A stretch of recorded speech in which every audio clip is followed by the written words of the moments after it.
Darwinian evolution, in spite of what it is falsely taught to be true in American public schools, simply does not qualify as a real science, but is more realistically classified as an unfalsifiable pseudoscience. The reason why Darwinian evolution fails to qualify as a real science and is more realistically classified as a pseudoscience is summarized in its failure to pass the 5 standard tests for a scientific hypothesis. Tom Wolfe, in his fairly recent book, The Kingdom of Speech, listed the 5 standard tests for a scientific hypothesis as such. To flesh these 5 standard tests for a scientific hypothesis out a bit, in regards to the first test, has anyone observed the phenomenon, in this case evolution, as it occurred and recorded it? In regards to that test, Richard Dawkins had famously stated this: evolution has been observed. It's just that it hasn't been observed while it's happening. Franklin and Harold, whom I believe, like Dawkins, is also an atheist, concedes that there are presently no detailed Darwinian accounts of the evolution of any biochemical or cellular system, only a variety of blissful speculations. James Shapiro, the main founder of the anti-Darwinian group The Third Wave, makes an almost verbatim statement prior to Harold's statement.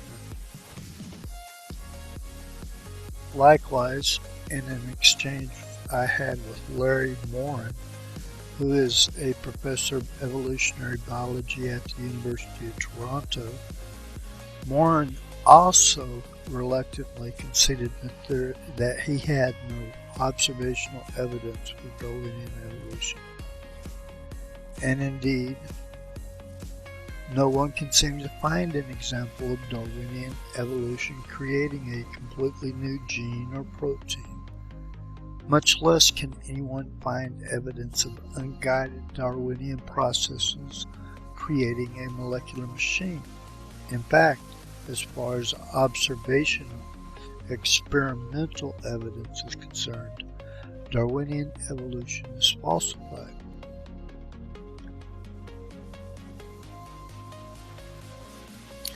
Now, on the other hand, although it was exceedingly difficult to achieve because of the integrated complexity being dealt with, intelligent design has been accomplished in biology.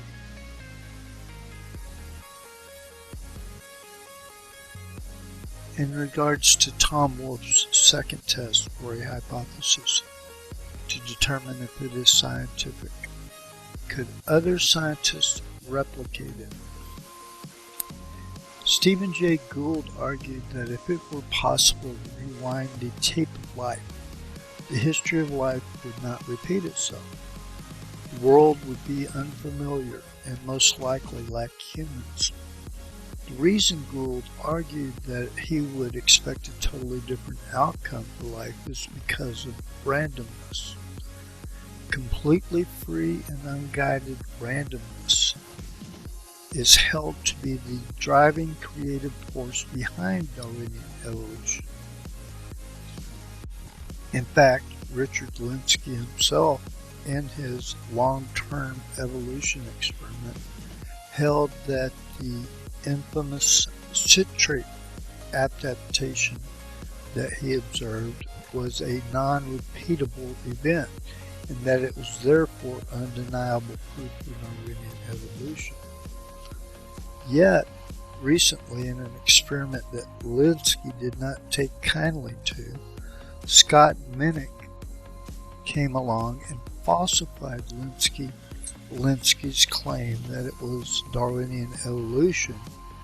He did this by showing that the adaptation was a repeatable and therefore not a random Darwinian event. Besides Scott Minnick falsifying Linsky's supposed proof for non-repeatable evolution, Darwinian evolution is also falsified by numerous instances of what is called convergent evolution.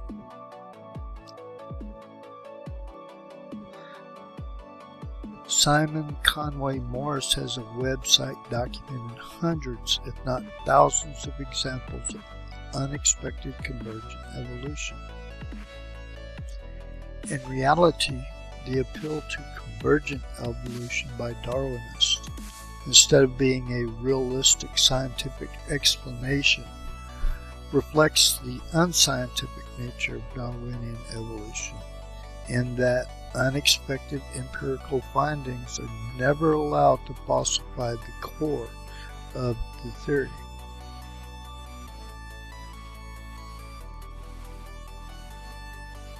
In regards to Tom Wolfe's third test of a hypothesis to determine if it is scientific, could any of them come up with a set of facts that, if true, would contradict the theory? Karl Popper's falsifiability test. Karl Popper stated this: insofar as a scientific statement speaks about reality, it must be falsifiable, and insofar as it is not falsifiable, it does not speak about reality. Karl Popper went on to state this about Darwinian evolution: Darwinism is not a testable scientific theory, but a metaphysical research program. Popper was attacked by Darwinists because of that criticism, and he recanted because of the vicious attacks that he received. But then later, in interviews that he had with a couple of different people, he reasserted the fact that he believed Darwinian evolution was untestable and therefore unfalsifiable.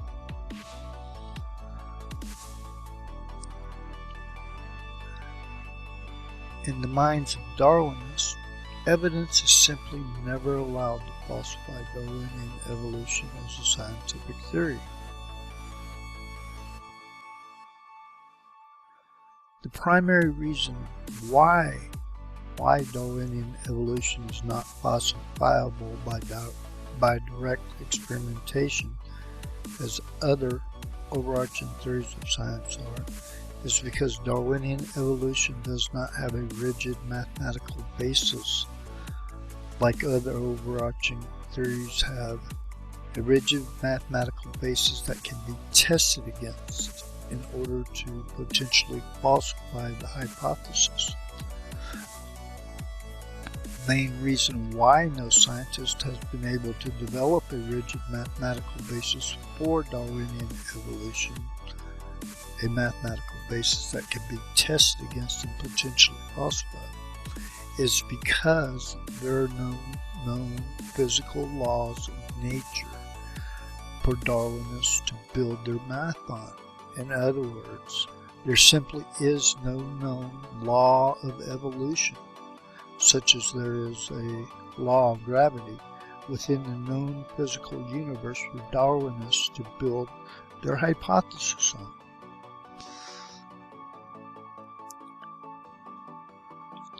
And here is an interesting reference that, in spite of Darwinian evolution failing to have a rigid mathematical basis to test against, falsifies Darwinian evolution using their math that they have developed in population genetics. Moreover, not only does evolution not have any known universal law to appeal to in order to rigidly base its math on, as other overarching theories of science have. The second law of thermodynamics, entropy, a law with great mathematical explanatory power in science, almost directly contradicts Darwinian claims that increases in functional complexity and or information can be easily had. Moreover, empirical evidence and numerical simulations tell us that genetic entropy, that is, the tendency of biological systems to drift towards decreasing complexity and decreasing information content, holds as true as an overriding rule for biological adaptations over long periods of time.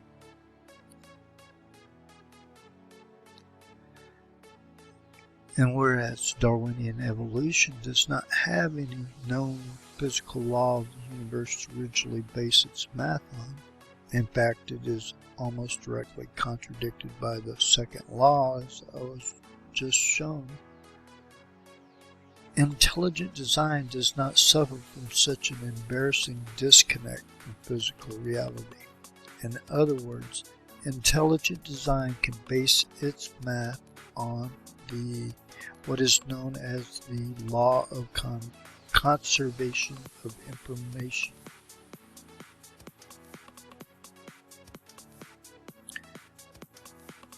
And since intelligent design is mathematically based on the law of conservation of information, that makes intelligent design testable and potentially falsifiable, and thus makes intelligent design, unlike Darwinian evolution, a rigorous science instead of a non-falsifiable pseudoscience.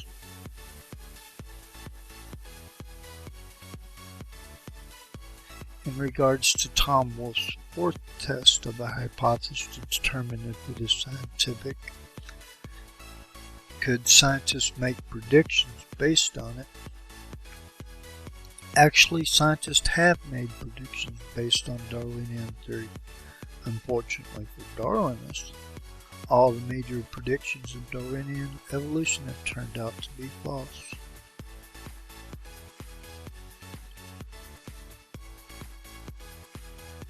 Of related note, many Darwinists have claimed that intelligent design does not make testable predictions and is therefore not scientific.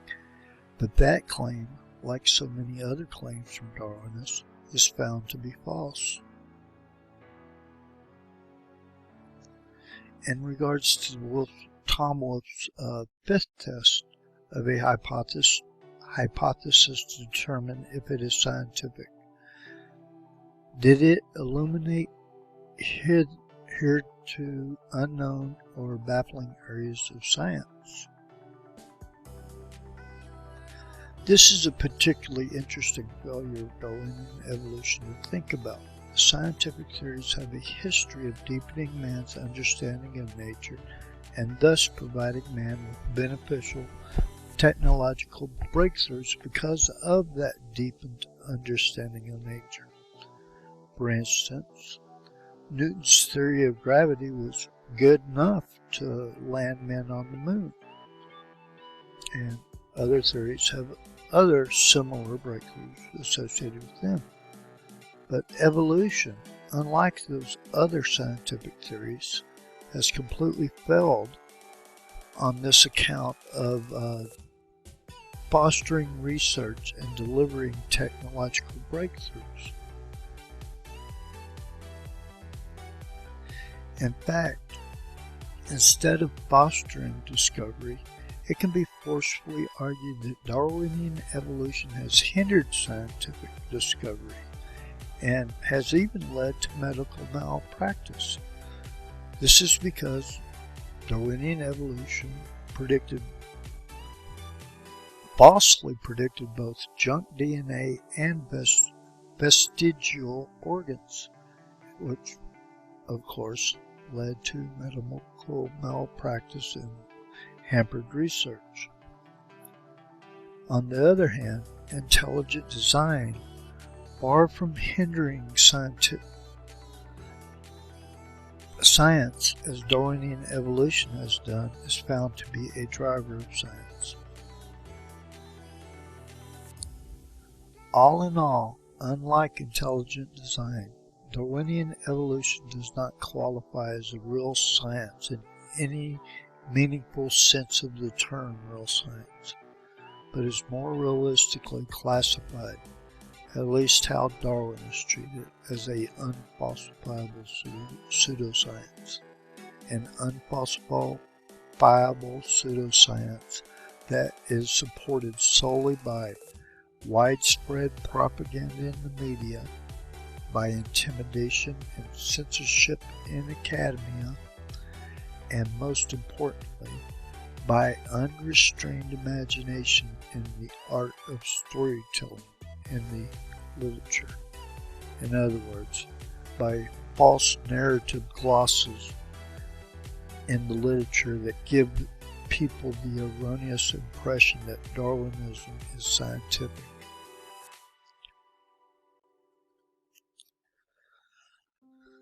Of supplemental note, let us be very, very clear to the fact that all of science, every discipline within science, is dependent on basic theistic presuppositions about the rational intelligibility of the universe and the ability of our mind to comprehend that rational intelligibility.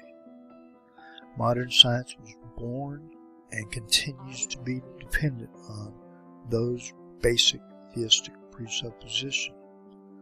Moreover, if we cast aside those basic theistic presuppositions of the rational intelligibility of the universe and the ability of our mind to comprehend that rational intelligibility and try to use atheistic materialism, in other words, try to use methodological naturalism as our basis for understanding the universe and for practicing science, then everything within that atheistic worldview, supposed evidence for Darwinian evolution, observations of reality, beliefs about reality, sense of self, free will, even reality itself, all of those things collapse into self-refuting, unrestrained flights of fantasy and imagination.